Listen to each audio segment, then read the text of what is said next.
Саламатсыздар ма, құрметті көрермендер? Бүгінгі біздің жасайтынымыз индеецтердің бас киімі руч деп аталады. Ол үшін бізге қауырсындар мен киіз керек. Тесмамыз. Осыларды киіздің бетіне ортаңғы жағын екі қабаттап, бірінің үстіне бірін келтіріп, бірінші қабат, потом екінші қабат тігеміз.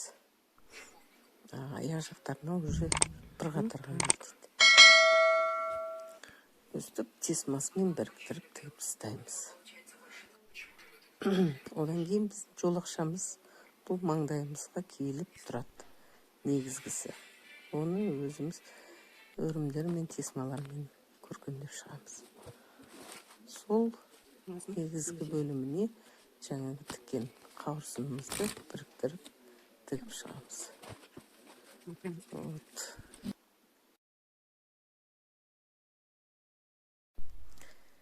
Енді қауырсындарымызды тігіп болғаннан кейін оны әшекейлеу берсеміз.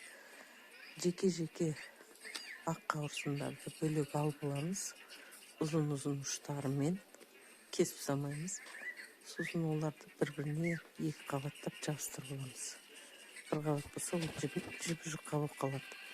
Сондықтан екі қабаттаймыз.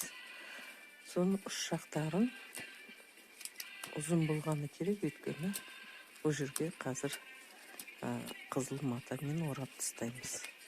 Сол кезде индеецтердің өздерінің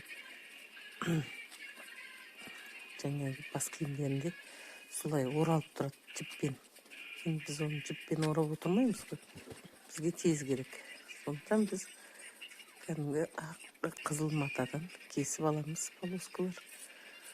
Сол қиықтармен жабыстырып шығамыз.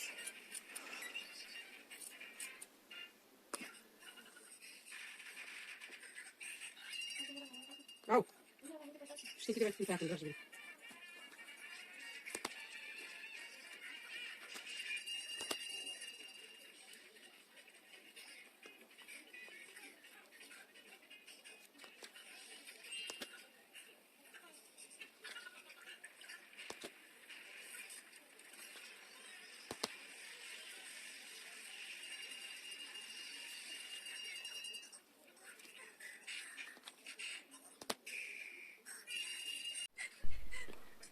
Міне дайын болған қауырсындарымызды бір-бірлеп, бірінен соң бір қара, бір ақ қып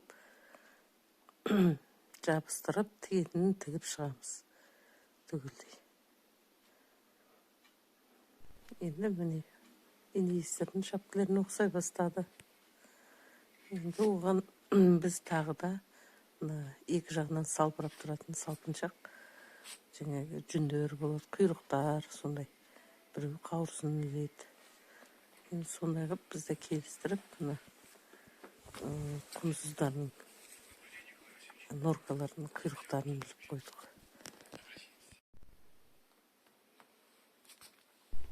Не, құрметті көрермендер, біздің бас киіміміз дайын болды.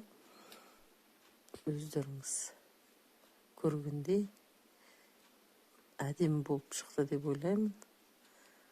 Ұнап жатса өздеріңіздің лайктарыңызды басып, пікірлеріңізді қалдырып жазып кетіңіздер. Келесі кездескенше қош сау болыңыздар. Келесіде басқа бас киімдерді көрсетемін. Жаңа келіп жеткен 24-ші жылғы Айдаһар жылы құтты болсын. Барлықтарыңыз семьяларыңызға, отбасыларыңызға бақыт, береке, денсаулық, молшылық, барлық жақсылық